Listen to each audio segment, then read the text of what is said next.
Assalamualaikum warahmatullahi wabarakatuh. Bismillah, alhamdulillah, wa kafa. Wassalatu wassalamu ala sayyidina Muhammadin Mustafa wa ala alihi washabihi ahli sidqi wal wafa. Saudara-saudara sekalian, kaum muslimin muslimat,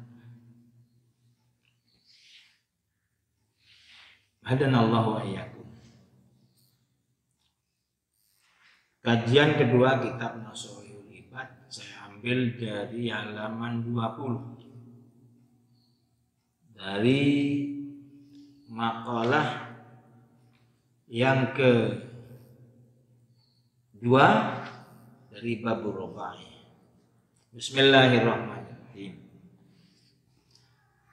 An ba'dil hukama, diriwayatkan dari sebagian para ahli hikmah rahimallahu ta'ala, arba'atun minal khisal, arba'atun utawi papat minal khisali saking pira-pira perkara iku hasatun api, walakin arba'atun minha ahsan,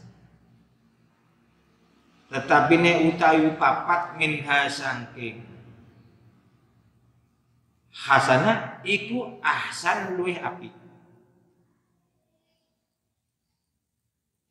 Jadi ulama ahli-ahli hikmah pernah mengatakan begini, ada 4 perkara itu baik, tapi 4 perkara dari itu lebih baik. Jadi walakin arba'atun minha, tetapi ini utawi kang papat minha saking arba'ah hasanah iku ahsan. Jadi memang dunia ini begini, ada baik, ada yang lebih baik, ada yang paling baik. Itu dunia. Ada cantik, ada paling cantik, ada tercantik, ada setengah cantik. Tingkatan-tingkatan dunia begitu. Dan itu sunatullah, tidak bisa dirubah. Tidak mungkin dunia ini ada perempuan cantik semua, tidak mungkin. Apalagi terus jelek semua, tambah tidak mungkin, tambah bahaya. Di dunia ini kok orang kaya, tidak ada yang miskin, ya tidak mungkin. Semuanya pinter, tidak ada yang goblok, ya juga tidak mungkin. Ya, ini sudah sunatullah. Jadi ada 4 perkara baik, tapi 4 daripada itu lebih baik. Pertama, al-haya'u minar rijali hasanun walakinnahu minal mar'ati hasan. Pertama, malu. Orang laki-laki yang punya rasa malu, punya sifat malu itu baik. Walakin minal mar'ati ahsan, tetapi kalau yang menggunakan budaya akhlak malu itu perempuan, itu lebih baik. Karena apa? Karena perhiasan seorang perempuan adalah ketika dia bisa menjaga harga diri dan kehormatannya dan kehormatan keluarganya. Dia malu ketika auratnya dilihat orang lain. Dia malu ketika anggota tubuhnya diperhatikan oleh laki-laki yang bukan suaminya. Dan malu ini ada 2. Ada malu yang sifatnya syar'i, ada malu yang sifatnya tabi'i. Apa itu malu syar'i? Adalah ketika ada umat Islam yang waras, sehat, mengaku iman kepada Allah tapi tidak mau sholat. Mestinya malu dia mengaku Islam tapi tidak sholat.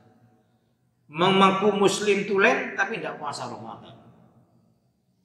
Punya duit banyak, Muslim tidak mau haji. Malu, ini malu karena tidak mampu melaksanakan perintah Allah. Adapun malu yang sifatnya tobi adalah malu yang memang pembawaan manusia.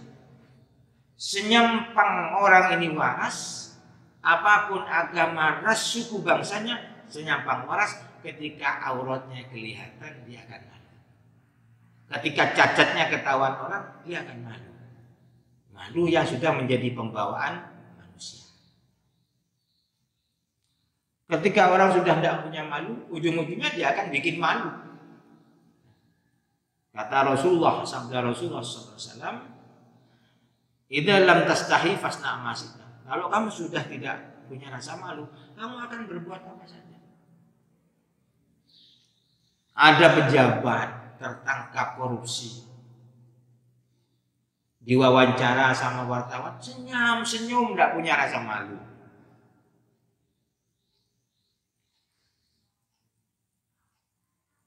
Ketika budaya malu ini kita pakai, insya Allah apa yang kita lakukan akan terarah dan tidak akan terkesan seenaknya sendiri. Kalau ada laki-laki yang menjaga rasa malunya, itu baik, tapi kalau perempuan itu akan lebih baik.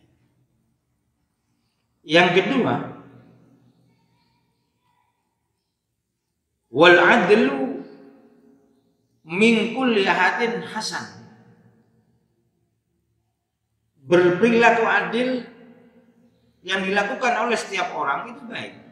Walakinnahu minal umara'i ahsan. Tetapi ne utawi adil minal umara'i saking pemerintah iku ahsan luwih apik. Apa itu adil? Ai tawassut bainal ifrat wa tafriq.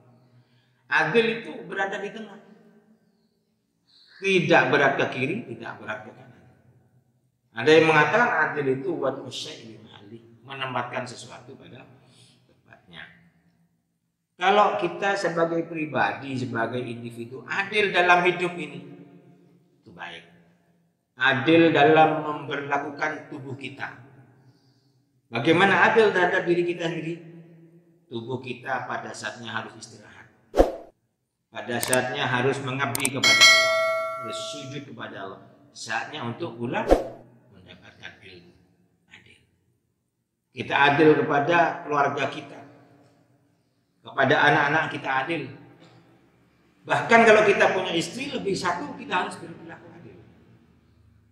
Tidak boleh karena yang tua sudah tidak begitu cantik, dia perlakukan yang kurang, sementara yang lebih muda diperlakukan dengan baik. Perilaku yang tidak adil itu tidak baik. Kepada anak, kepada istri kita harus adil. Itu baik, akan tetapi ketika perilaku adil ini dilakukan oleh seorang pejabat, oleh orang pimpinan, maka dia akan lebih baik. Kenapa?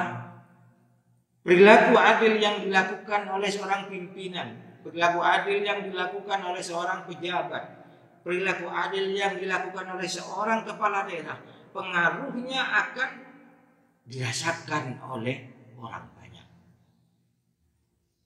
Makanya suatu saat iblis menyamar menjadi manusia.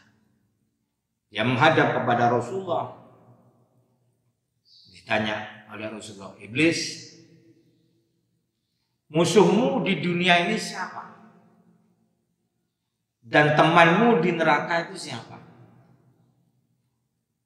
Iblis menjawab, ya Rasul, musuhku di dunia ini salah satunya adalah imamun adil, pemimpin yang adil, itu musuhku. Sedangkan teman karibku di neraka kelak adalah imamun jair, pemimpin yang zalim, pemimpin yang khianat, pemimpin yang mengkadali rakyatnya. Ketika kita sebagai pribadi berperilaku adil itu baik, tapi keadilan akan sangat bermanfaat, nilainya itu akan tambah jika dilakukan oleh seorang pimpinan, oleh seorang pejabat, oleh aparat pemerintahan. Kenapa? Kebaikannya akan dirasakan oleh orang banyak. Tasarruful imam ala ra'iyah manutun bil maslahah. Oleh karena itu, satu saja kebijakan seorang pimpinan, ketika itu baik, maka dampak kebaikannya akan dirasakan oleh orang banyak. Tapi satu saja kebijakannya seorang pimpinan, seorang kepala daerah, seorang aparat pemerintahan, ketika salah dan terkesan tidak populis, tidak menarik, maka ketidakbaikannya, bahayanya juga akan dirasakan oleh orang banyak. Makanya teman setan terdekat di neraka adalah pemimpin yang zalim, musuh setan di dunia adalah pemimpin yang adil. Yang ketiga,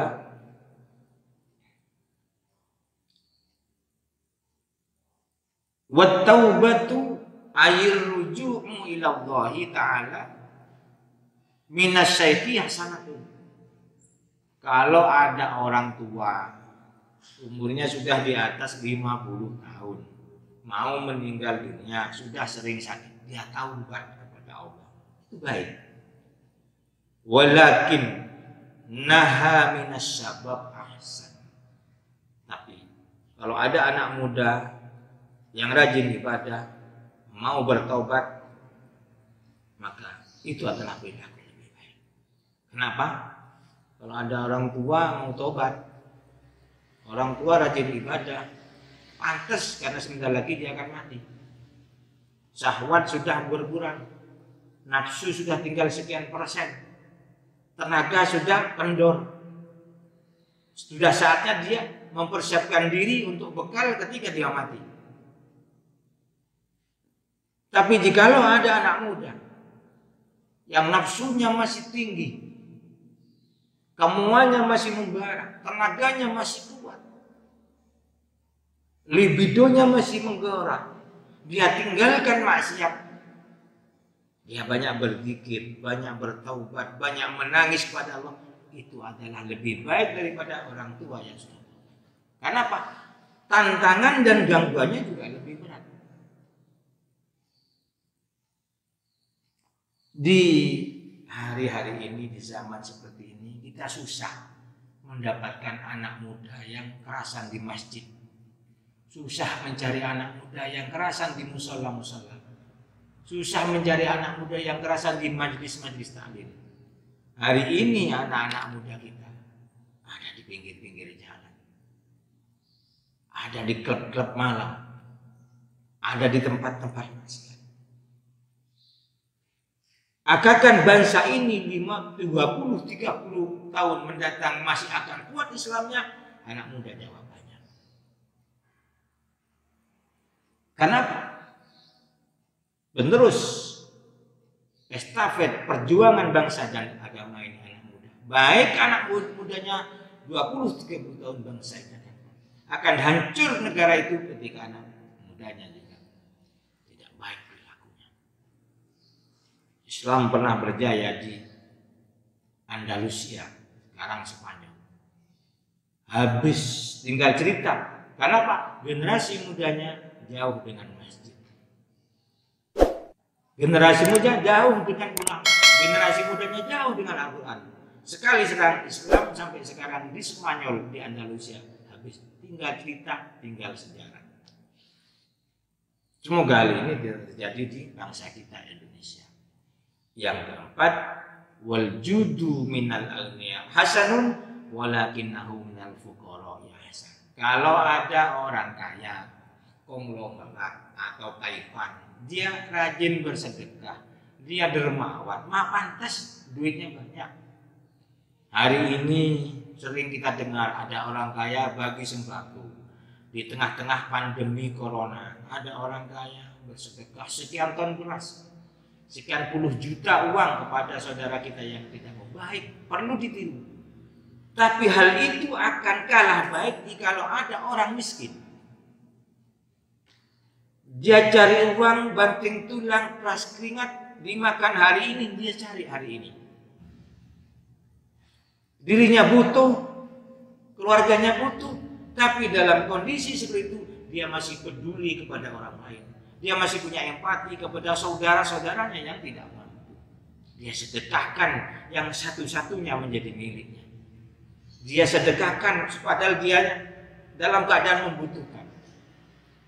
Orang miskin yang dermawan itu lebih baik daripada orang kaya yang dermawan. Semoga kita mendapat taufik dan hidayah dari Allah, menjadi orang yang terbaik, orang yang paling dekat dengan kebaikan yang diridhai oleh Allah Subhanahu. Semoga bermanfaat. Mohon maaf atas segala kesalahan. Usikum wa nafsi bi taqwallah. Wassalamualaikum warahmatullahi wabarakatuh.